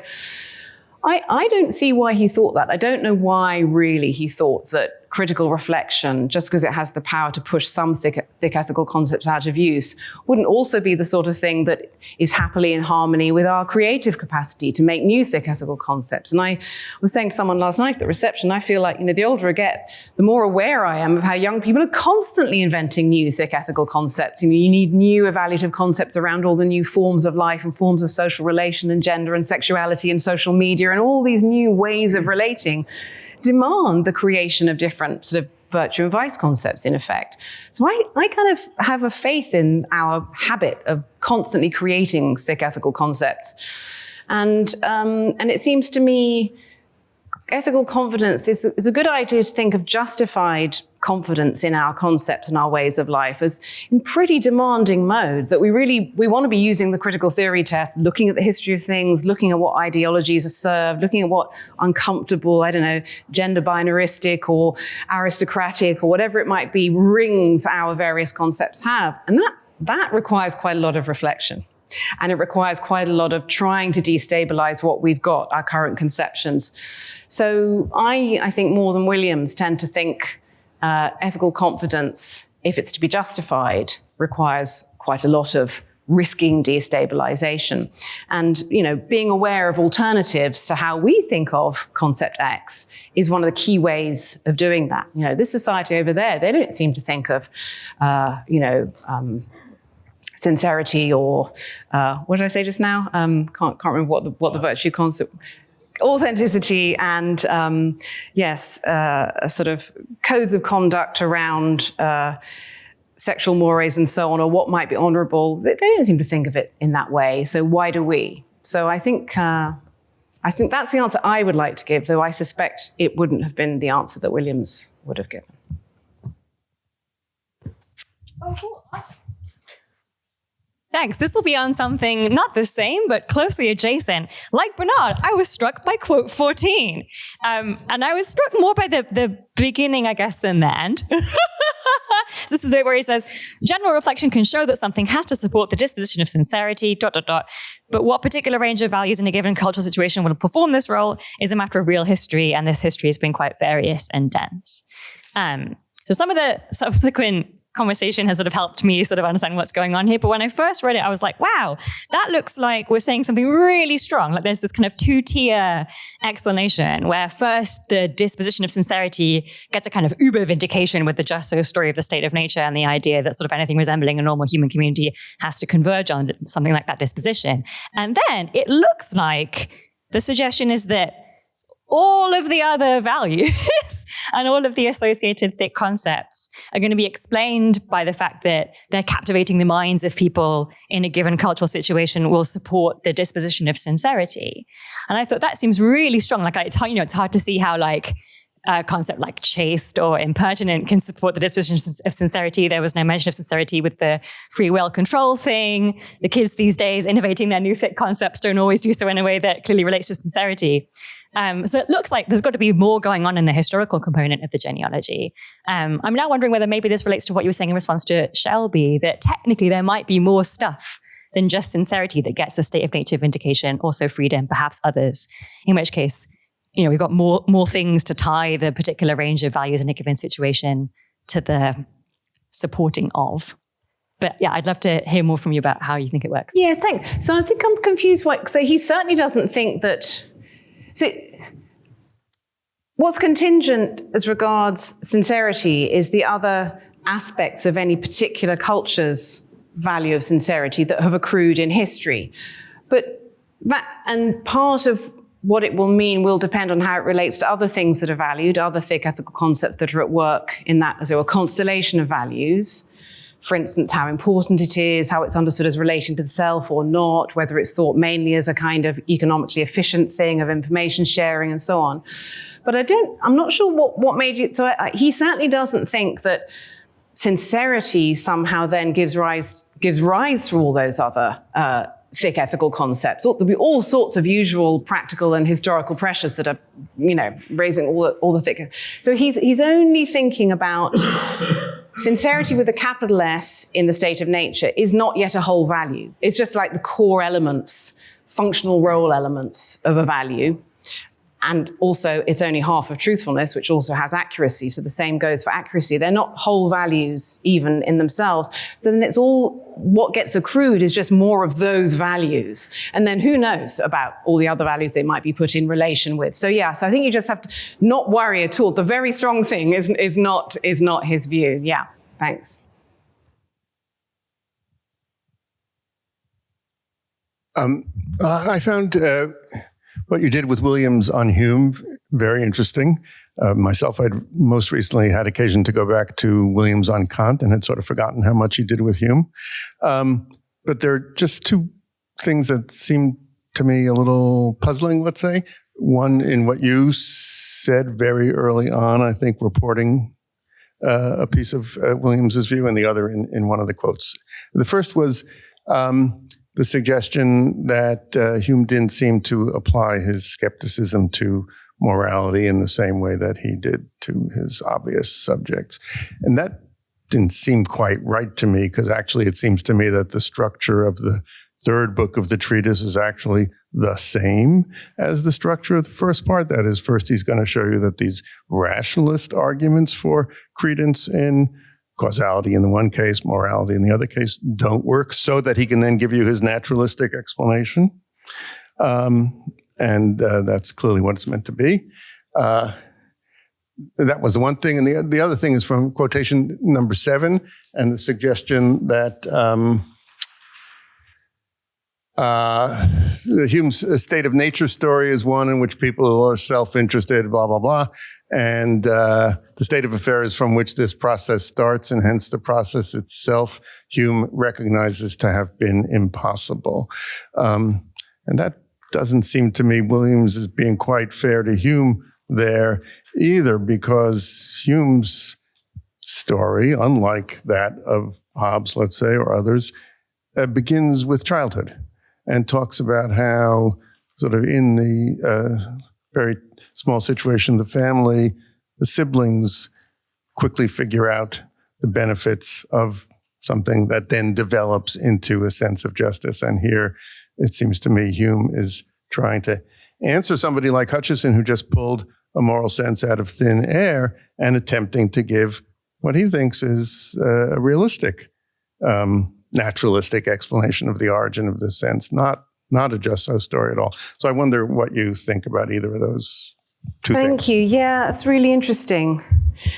Do you think there's maybe different places Hume takes a slightly different tack? I mean, there's certainly some places where he pretty much literally seems to think that, it's obviously a fiction and so on. But maybe there are other times where his discussion of the family is far more realistic than that. I mean, you can get social contract as the origin of the state is historical. Yeah. I don't think he thinks this story about how the artificial sense of family is intended. Yeah, well, that's really interesting. I now feel like I need to go back and read all of Hume and check. I mean, Williams certainly seems clear that Hume thinks it need never have happened, and certainly there's no commitment to much of it ever having happened. And Hume certainly says some things that seem to make it seem like it's just that it's a pure imagining. So I'm not sure. I feel like I need to look at the detail. I mean, it's entirely possible that Hume speaks in some ways as if it's a necessarily imaginary scenario, and others where it sounds like it's more realistic. So I'll take your word for it and sort of look for those examples. But I'm pretty sure there are some places where he's fairly explicit that there's no commitment to the idea that it ever happened. That's for sure. And yes, about your first point about whether I was somewhat sort of exaggerating Hume's willingness to just be, as it were, naturalistic, taking how morality seems to be at face value and explaining that. I was thinking particularly of the treatment of natural virtues and his sort of confidence that this is a realistic statement about all human beings, what sentiments naturally arise in our breast, and so on. He doesn't, does he ever say anything that seems to suggest that our actual experience of morality, our moral experience and our ordinary moral talk involves some sort of self-deception or including psychological items that are fantasies of any kind. He seems to just say, look, here we have this natural phenomenon of morality. Let's see where it comes from. He seems to not be trying to, as it were, reveal some false commitment. Whereas in the treatments of causation and so on, it's like, oh, no, our mind naturally moves from one idea to the other, but in fact, there's a mistake. And I can't see where that mistake is in our moral thinking, according to Hume. I think in the causality case, there's no mistake. The mistake is only the mistake of philosophers who think this can be given a purely rationalist explanation. And I think that in the moral case, he thinks he is developing naturalistically developing a critical standpoint from which certain claims that such and such is a virtue, monkish virtues, can be criticized. Yes. So it's not simply taking all of it at face value. Yes, thank you. So the way that would make those sorts of things, as it were, Hume isn't screening off critical reflection within our moral system, but in the broad, he's looking at our sort of patterns of thought and the very idea that some things might be authoritative for us as unproblematically arising from natural sentiment. And since the origin is in our sentiments and these are fairly stable, that's okay. There's no, as it were, need to have pretended to ourselves that they came from here, there, or the other in order that they should have authority for us. They have a sort of natural authority. And yeah, so that, good. So thank you very much, especially for pointing out the exception of the monkish virtues and so on. That's really worth sort of bringing in to that critical dimension. But in terms of the basic structure of how values have authority for us, he's not seeing a problem there. Yeah, thank you. Thank you so much. I was wondering how to put together the Lawrence quote and the Humean state of nature vindication. So why isn't the story about the state of nature the beginning of an argument that, in as much as we're pursuing our ground projects and following meaning wherever it might lie, that needs to be circumscribed by certain avoidance of certain kinds of vice, like untruthfulness, the kinds of vice that come out of sort of the basic needs and interests of any human society? Let me just check out. So you seem to be saying that, sorry, why doesn't, say that again. I didn't quite understand it. Why doesn't the story about truthfulness wind up getting us a virtue that any kind of ground project needs to be able to answer to? Because in these, when I think about like Gauguin, if Gauguin's able to abandon his family and nevertheless that is able to enjoy a retrospective justification because the project succeeds, could I be a talented Mr. Ripley and con a bunch of people where that is a project that essentially turns on my deceitfulness? And as long as that is able to realize a kind of meaningfulness, can that too enjoy the kind of retrospective justification that Gauguin's life can? And if so, and parts of when he's talking about ground projects, I want to say, ground projects can't be beholden to any other external kind of source of value. How can that be in light of the strong vindication that truthfulness gets out of the state of nature story? Thank you. So I think you're operating with a really strong conception of how ground projects, what sort of retrospective justification might be available. I think Williams thinks it's again always a completely substantive ethical judgment, and people will differ on what the ethical judgments are as to whether the particular, nature of someone's projects. And Gauguin's a great painter. We wouldn't have those paintings if he had not done this morally bad thing. He decided to not everyone will share the intuition, but if we do share the intuition that at least in some measure that lends some retrospective justification for him doing this bad thing, then that's an exceptional sort of case. It's not meant to be an instance of a general principle whereby if someone has an existential mission, that always vindicates what they're doing, even if they're successful. So of course, Ripley or someone with, they needn't be like awful murderous ambitions. It could be just like a boring ambition. Oh, am I too faint? Thank you. It could be just that it was like really a boring ambition or something. You know, maybe I find it existentially compelling to become a train spotter, and I ditch my kids and I go off and do that. No one's going to think my being a great train spotter is going to retrospectively justify anything very much. You know, apologies to train spotters, but maybe a little justification. Who knows? So yeah, he doesn't have any. He's not advancing a general principle of, hey, you know what? Sometimes you just got to go do the bad thing because it's really in your heart to do it. It's much more like, let's think about the structure of the way we evaluate what human beings do, given what they really value. And William's intuition through these examples is that at least sometimes, if we value what they did achieve and how it did work out, we do seem, he suggests, to regard that as lending some, maybe not adequate, but some retrospective justification. So, as always, all our values are at work in our evaluations. And we might differ. Supposing some of us really don't care about romantic fictions around great works of painting and so on, we'll just think, no, actually, for me, really not. And Williams was adamant that there's no sense in which his argument that some of us might regard Gauguin somewhat retrospectively justified, that his abandoned family should. He's like, no, these things do not add up. It's one of the ways in which Williams was kind of vehemently anti-consistentist, shall I say. He just said, no, moral life, if we allow it in all its real complexity, means that there are lots of different moral perspectives and evaluative approaches to the same things, all of which are within a plurality of reasonable response. And if you're the one who was abandoned, no one should stand there and tell you, oh, but he was such a great painter. You know, it's like, no, I'm sorry, no. That is not an argument for her. But for the rest of us, as we're in the museums, you're just like, kind of glad, you know. On that note, so we should end the formal Q&A, but I invite the conversation to continue at the reception over in Emerson. But before that, please join me in thanking our speaker.